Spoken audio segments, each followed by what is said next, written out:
আসসালামু আলাইকুম, আমি টুপুর আপনাদের সাথে আছি কাছে দূরে যে যেখান থেকে আমার আজকে ব্লগ ভিডিও দেখতেছেন। আশা রাখি আল্লাহর রহমতে আপনারা সবাই অনেক বেশি ভালো আছেন। আজকে আরও একটা রেগুলার ব্লগ ভিডিও নিয়ে চলে আসছি আপনাদের মাঝে। আশা রাখি আপনাদের কাছে ভালো লাগবে, আর যদি ভালো লাগে শেষ পর্যন্ত আমার সাথেই থেকে যেতে পারেন। অনেক রাত্রেবেলা ভয়েসটা দিচ্ছিলাম, সবাই ঘুমিয়ে আছে। তো আমি একটু কাজ করছিলাম আর কি, ঘরের মূলত রান্নাঘরটা পরিষ্কার করছিলাম। আজকে একটু বের হওয়া হয়েছিল আর কি, তো তার জন্য ঘরে কাজকর্মগুলো করতে করতে একটু লেট হয়ে গিয়েছিল আর কি। আর যেহেতু আমি বের হয়েছি তার জন্য ঘরগুলা পরিষ্কার করে গেলাম, তো এসে দেখি যেই সেই হয়ে আছে, এত ময়লা করে ফেলছে আবার। তো তারপর আর কি করবো, আবারও কিন্তু আবার গুছিয়েছি, গুছিয়ে তারপর ঘরগুলাকে ঝাড়ু দিলাম, বিছানাপত্র একটু ঝেড়ে নিলাম, রান্নাঘরটা পরিষ্কার করলাম। তো অনেকগুলো কাজই আমি সেরে নিয়েছি বাসায় এসে আর কি। আর আজকে সকালবেলা আম চিড়া খাওয়া হবে, সেই জন্য আমি আমগুলাকে ধুয়ে নিয়েছি। আর এখানে চিড়াগুলাকে একটা চালনির মধ্যে নিয়েছি, ছিদ্রযুক্ত একটা চালনির মধ্যে, যেন মানে চেলে নেওয়া যায় আর কি। তো তার জন্য তো চিড়াগুলাকেও আমি চেলে নিলাম। আর এদিকে আমি ব্রেড আর নজিলা একসাথে দিব, কারণ যার ভালো লাগবে সে খেয়ে নেবে আর কি। একেবারে ব্রেড আর নজিলা দিয়ে দিয়েছি আর কি।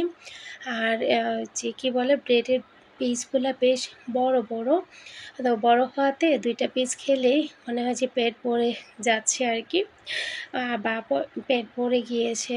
যেসব আপুরা এখনও পর্যন্ত আমার ভিডিওটা দেখছেন কিন্তু একটা লাইক দেন নাই, যদি ভালো লাগে প্লিজ একটা লাইক দিয়ে দিবেন। আর অলরেডি যদি এই কাজটা করে থাকেন তাহলে আপনাকে অসংখ্য ধন্যবাদ। এমডি ওবায়দুল হক উনি লিখেছেন, আসসালামু আলাইকুম আপু, কেমন আছো আপু? স্বামী নিয়ে বেড়াতে যাওয়া আনন্দ ও কিন্তু আলাদা, তাই না আপু? আমি যাইতে পারি না আপু, ভাইয়া যতদিন আছে মনের মতো করে বেড়াও। ওয়ালাইকুম সালাম আপু, আলহামদুলিল্লাহ ভালো আছি, আশা করি তুমিও অনেক ভালো আছো। তো এত সুন্দর করে একটা কমেন্টস করার জন্য আপু তোমাকে অসংখ্য ধন্যবাদ, ভালো থাইকো। আজকে সকালের নাস্তায় ডিম সিদ্ধ, ব্রেড, নসিলা ছিল, আম, কলা, মধু, গুঁড়া দুধ, চিড়া, এগুলাই ছিল আর কি, এগুলা দিয়ে খাওয়া হবে। তারপর হ্যাঁ, একজন আপা আসছিল, তো মানে এটাও আমাদের আপা আর কি। তো আপা মাংসের সমুসা পিঠা নিয়ে আসছিল, তো সেটাও খাওয়া হয়েছে। তারপর সকালের নাস্তা খাওয়ার পর হঠাৎ করে ওনাদের প্রিপারেশন হয়েছে, ওনারা আমাদের গ্রামের বাড়িতে যাবে। তারপর ওনারা চলে গেছে, আমি তো একেবারেই একা। আজকে অনেক দিন পর মনে হয়েছে যে কি যে আমি ঘুমাইছি দুপুরবেলা, মানে কোনো আওয়াজ নাই, শব্দ নাই, কেউ আমাকে ডাকাটাকি করে না, এভাবে করে ঘুমিয়েছিলাম আর কি। তো ভালোই লেগেছে। তো ওরা আবার সন্ধ্যার পর পর চলে আসছিল, যেহেতু অনেক দিন পর এবার বাবা তারপর আম্মা গেল, বাচ্চারাও গেল, না খাইয়ে তো ছাড়বে না। তো তার জন্য যে খেয়ে দিয়ে তারপর চলে আসছিল আর কি।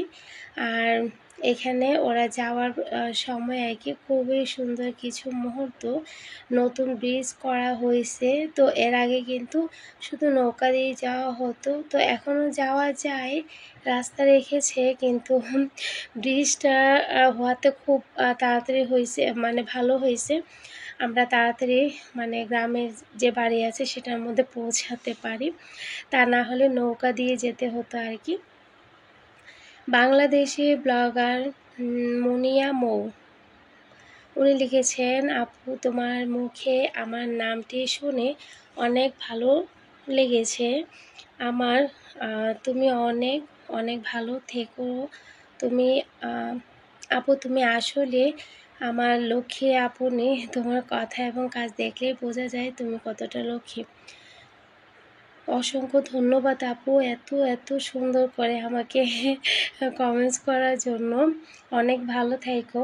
তো এইখানে ওরা যাচ্ছে আর কি, তো যেতে যেতে কিছুটা ওর বাবার মোবাইল দিয়ে আমাকে আমার জন্য ভিডিও করে নিয়ে আসছে। কিন্তু বাড়িতে গিয়ে তো খাওয়া দাওয়া করলো, সেটা আর করে নিয়ে আসে নাই, শুধু যাওয়ার সময়টাই করেছিল। তারপর আমি আমার কাজে লেগে পড়েছি। এই তো দেখেন এক গাদা থালা বাসন নিয়ে বসলাম ধোয়ার জন্য।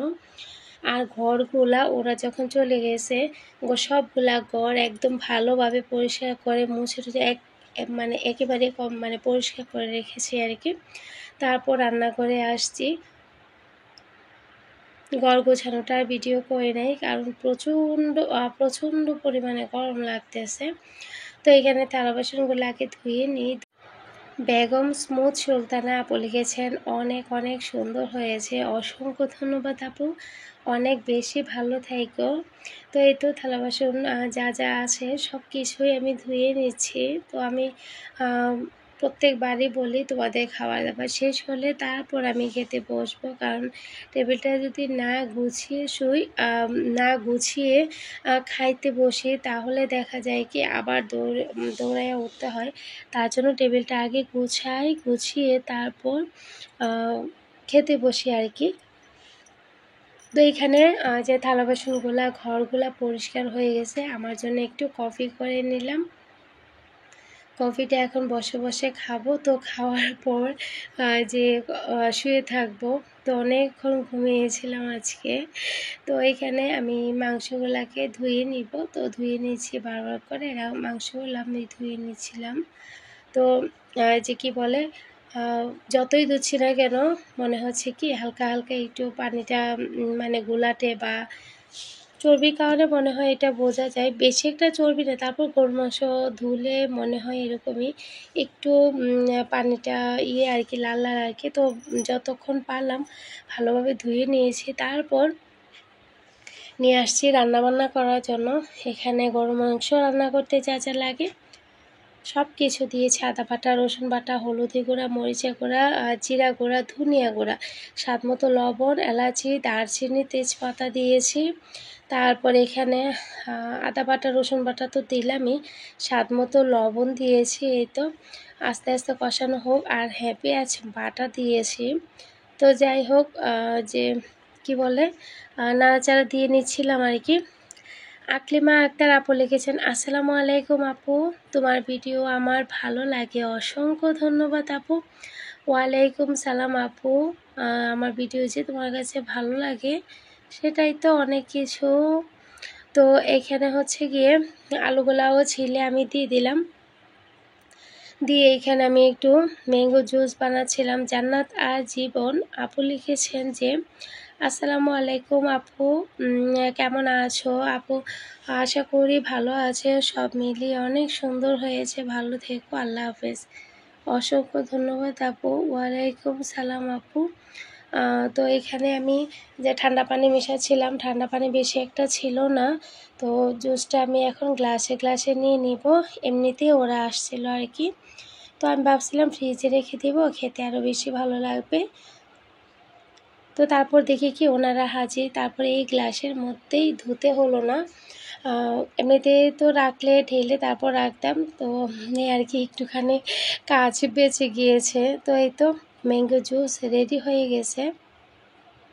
চিনির পরিমাণটা খুবই অল্প দিয়েছি, দোকানে তো প্রচুর পরিমাণে চিনি থাকে, তো তার জন্য আমি চিনি কম দিয়ে ওদেরকে ঘরে বানিয়ে দিয়েছি। ওই তো ওদের ওইটাই ভালো লাগে, যে দোকানের মধ্যে যে দেখে ওটাই ভালো লাগে, কারণ ওটার মধ্যে তো অনেকগুলা মজা থাকে আর কি। আর এই যে ক্যাবিনেট বানিয়েছি রান্নাঘরের জন্য। তো ওই তো টেবিল আর শোকেস যে এই জায়গায় ছিল, আপনারা তো দেখতেই পেয়েছেন, আগেও বলেছি টেবিলটা একেবারে খারাপ হয়ে গেছে, তারপর শোকেসটা খারাপ হয়ে গেছে, অনেক দিক দিয়ে ভেঙে গেছে। তো এখন হয়েছে গিয়ে এই যে দেখেন আমি এই ক্যাবিনটা সেম জায়গায় কিন্তু রেখেছি।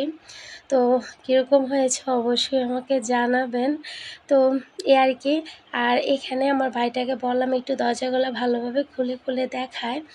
তো এইখানে যেহেতু আমার ভিডিওর বেশিরভাগ জায়গা থাকে আর কি, তো এটা না বানিয়ে কোনো নেই। তারপর হচ্ছে এই জায়গা তো দুইটা জিনিসের মধ্যে জিনিসপত্র রাখা হইতো, একটা টেবিল আর একটা শোকেস। তো এই ইয়েগুলা কোথায় রাখবো মানে গেজাগেজি হয়ে যায় আর কি। তো তার জন্যই মূলত তাতে করে বানানো আর কি। আর উনিও চটজলদি এসে বানিয়ে দিয়ে গেছে। আমরা চলে গিয়েছিলাম বেড়াইতে, তো উনি আগেই কাঠ শুকিয়ে রাখছিল। তো এসে দেখি কি উনি বানিয়ে একদম রেডি করে রাখছে, পরদিন বার্নিশ করে ঘরে দিয়ে গেল আর কি। আর এখানে যে সব কিছু শেষ করে একটু বের হয়েছে, আমার ওষুধ শেষ, তো আপনাদের ভাইয়া গেল ওষুধ নিতে। আর কত মানুষ যে পরিচিত কথা বলতেই আছে, আমি রিক্সায় বসে আছি, তো ওইগুলো আর কিছু মনে থাকে না ওনার। তো এখানে তো আমরা এখন চলে যাব, আরও একজনের সাথে দেখা করতে গেছে। তো যাই হোক, যারা এই পর্যন্ত আমার সাথে এসেছেন সবাইকে অসংখ্য ধন্যবাদ। সবাই অনেক বেশি ভালো থাকবেন, সুস্থ থাকবেন। আজকে ভিডিও বাড়াবো না, আবার দেখা হবে। আল্লাহ হাফেজ।